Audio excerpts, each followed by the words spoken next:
everybody, it's Lisa from Sutton's Days. Today I'm going to ask the question, where is your pantry?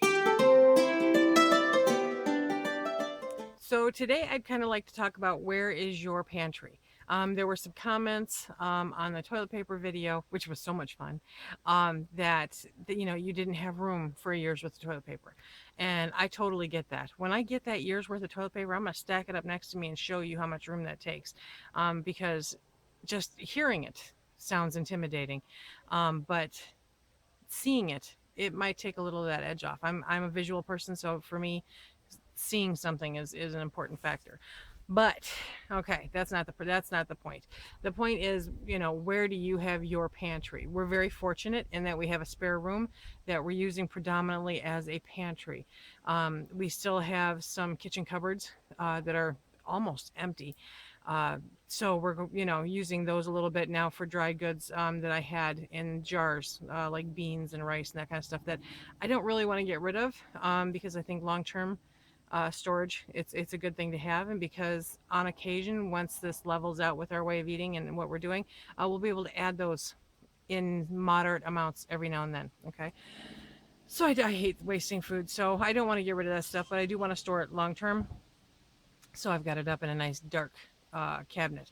But I wanted to talk to you a little bit about creative places that people have used for pantries.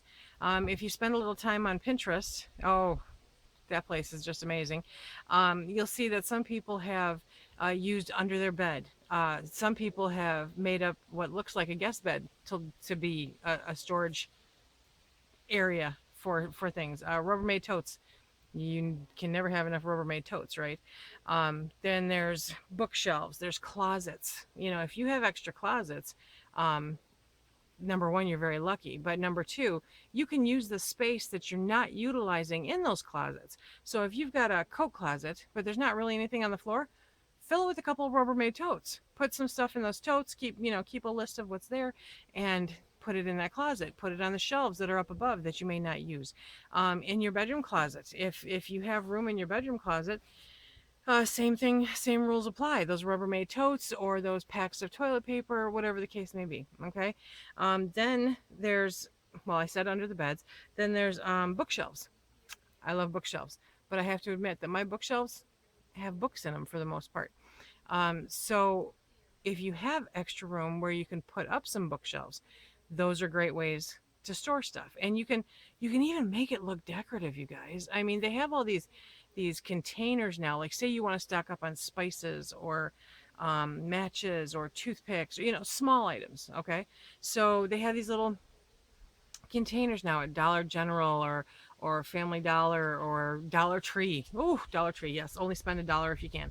So Dollar Tree, and they have these really cute little containers that will fit perfectly on a bookshelf. Okay, and you can use those. You can fill those with bar soap. You can fill those with dental supplies, toothbrushes, toothpaste. You can fill those with matches. You can fill, any of your little stuff, medical supplies, that kind of stuff, and they'll be all organized. They'll be all very accessible, and they're right there. So it's a great thing. It can actually look cute. So looking cute's important too, right? Trunks. Sorry for the pause there. I'm trying to read my notes. I have an old trunk that I picked up, easily almost, how old am I now? I'm getting old. Probably about 25 years ago now.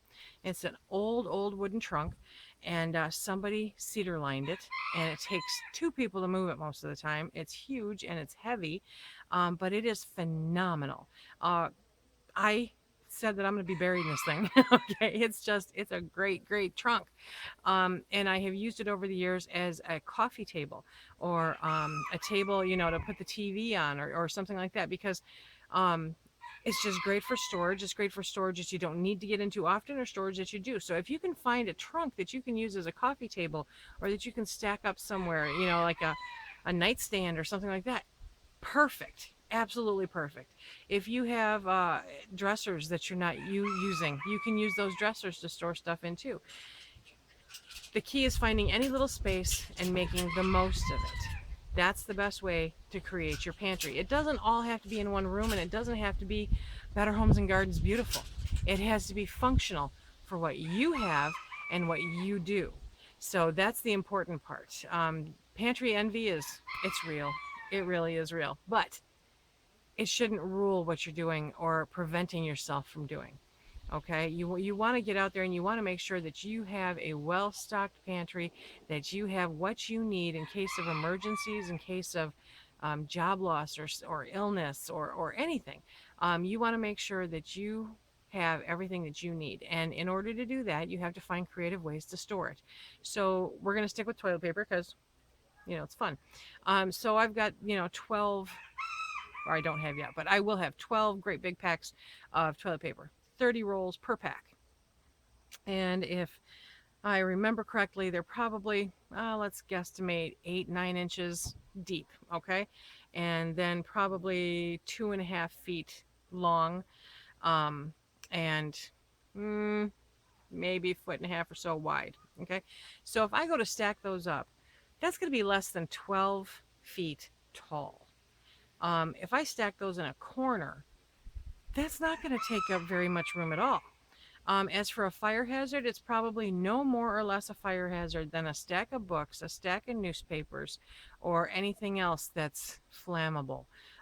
Keep it away from outlets. Don't put anything hot next to it. Keep it away from your heat vents. Okay. Be safe. Do it safe, but do it. It's possible. I have a friend, Greenbush Frog, and I remember him telling me, which I thought was just an amazing thing to do, is that he has a bookshelf that is behind his sofa. And so when he has extra stuff that he can store, he moves the sofa out and fills the bookshelf. What a great way to put long-term storage. You just have to keep track of what is on the shelf and keep that list running. So that's where your list comes in handy. That's where your inventory comes in handy. So inventory and creative storage. Those are two things that are going to be a huge help in making sure that you have what you need when you need it for 3 months, 6 months, 9 months, a year, or longer. I hope everyone's having a really great day. What's the one odd place that you store stuff?